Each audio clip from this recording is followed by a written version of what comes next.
Gold, trusted gold buyers. మీరు తాకట్టు పెట్టిన బంగారాన్ని విడిపించి ఈ రోజు ఉన్న మార్కెట్ ధరకు కొనబడను.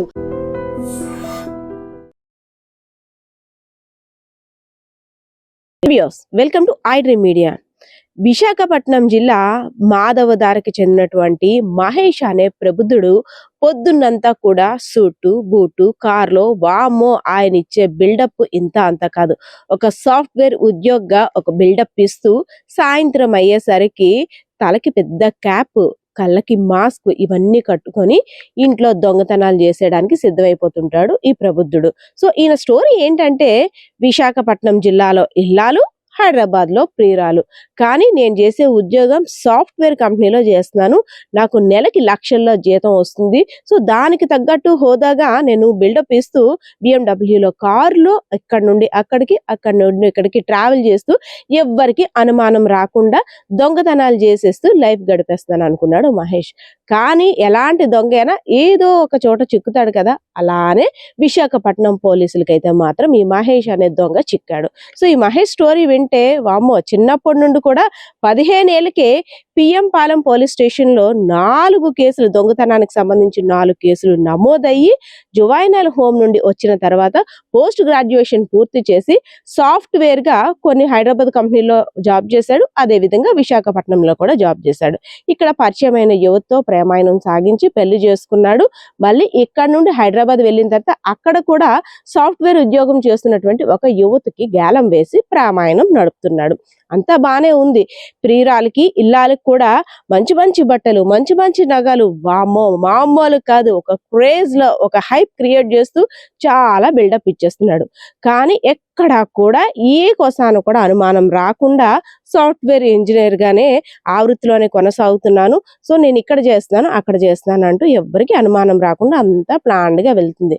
కానీ ఒకానొక దొంగతనం కేసులో అనుమానం వచ్చిన పోలీసులు మొత్తం సీసీ కెమెరా ఫుటేజ్లన్నీ తీసిన తర్వాత ఈ సాఫ్ట్వేర్ ఉద్యోగి అయినటువంటి మహేష్ చరిత్ర చూసి వారు కూడా ఆశ్చర్యం వేసింది. సో దీనికి సంబంధించిన డీటెయిల్స్ అన్ని కూడా విశాఖపట్నం నగర పోలీస్ కమిషనర్ అయినటువంటి శంకప్రతాప్ బాబ్జీ గారు అయితే మాత్రం మీడియాకి వివరించారు.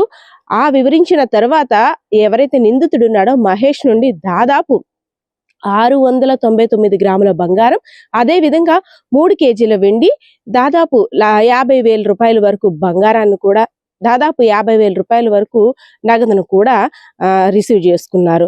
సో ఇదంతా కూడా తెలిసిన తర్వాత ఎవరైతే ప్రియురాలు అదే విధంగా భార్య ఉన్నారో వారు ఒక్కసారిగా దిగ్భ్రాంతికి గురయ్యారు. మా భర్త నా ప్రియుడు ఇలాంటి పని చేస్తాడు, ఏం కాదు, ఆయన సాఫ్ట్వేర్ ఉద్యోగి, ఆయనకి అలాంటి అవసరమే లేదు, ఆయన హోదానే వేరు, మీరు ఎవరిని చూసి ఎవరు అనుకుంటున్నారో అనేసని ఆ మాట వినబడేసరికి వీళ్ళు కూడా దాటేశారు. కానీ పోలీసుల నుండి సమాచారం వచ్చిన తర్వాత ఒక్కసారిగా దొంగన మొగుడా, దొంగన ప్రియుడా అంటూ కూడా తిట్టడం ప్రారంభించారు. సో ఎప్పటి నుండో చిన్నప్పటి నుండే జల్సాలకి అలవాటు పడినటువంటి మహేష్ దొంగతనాలు చేసుకుంటేనే హ్యాపీగా లైఫ్ లీడ్ చేసుకోవచ్చు, అనుకుని సాధించవచ్చు, విలాసవంతమైన జీవితం గడపచ్చు అంటూ పకడ్బందీగా ప్లాన్ చేస్తూ పొద్దున్నంతా కూడా సాఫ్ట్వేర్ ఉద్యోగ బిల్డప్ ఇస్తూ రాత్రి అయ్యేసరికి దొంగతనాలకు పాల్పడుతున్నాడు.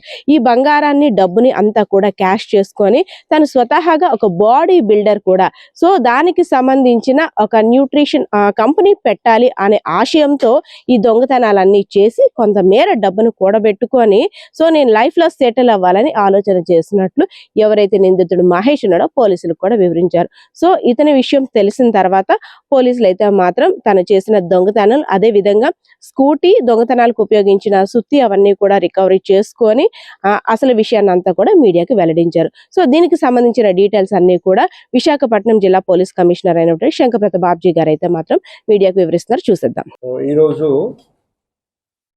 ఒక ప్రాపర్టీ అఫెండర్, అతను మన ఆంధ్ర రాష్ట్రంలో 56 ప్రాపర్టీ అఫెన్సెస్ చేశారని ఇంతవరకు, ఆంధ్రప్రదేశ్ రాష్ట్రంలో 62 అఫెన్సెస్ చేశారండి.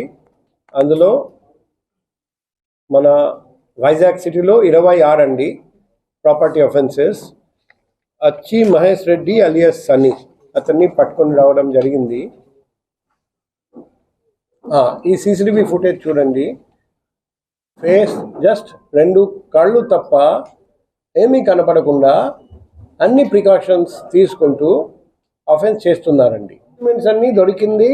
అతను హైడౌట్లో మనం డిటెక్ట్ చేసాము. ఇంకా చాలా కేసులు ఆయన చేశారండి, మొత్తం 26 కేసెస్. ప్రస్తుతానికి మనం ఈ కేసులో అతన్ని రిమాండ్ పంపిస్తున్నాం.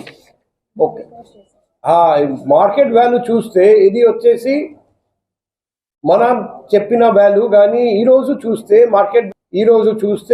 1.09 crore మార్కెట్ వాల్యూ. ఇది కాకుండా ఒక BMW కార్ అతను కొన్నారు, ఈ అన్ని స్టోలెన్ ప్రాపర్టీ అమ్మేసి, అది కూడా మేము సీజ్ చేసాము. తర్వాత ఒక 2-wheeler స్కూటీ నంబర్ ప్లేట్ లేకుండా, అది కూడా దొంగతనం కోసం యూజ్ చేశాడు, అది కూడా మేము సీజ్ చేసాము. సో ఇంకా కొంత రికవరీ చేయాల్సి ఉంది.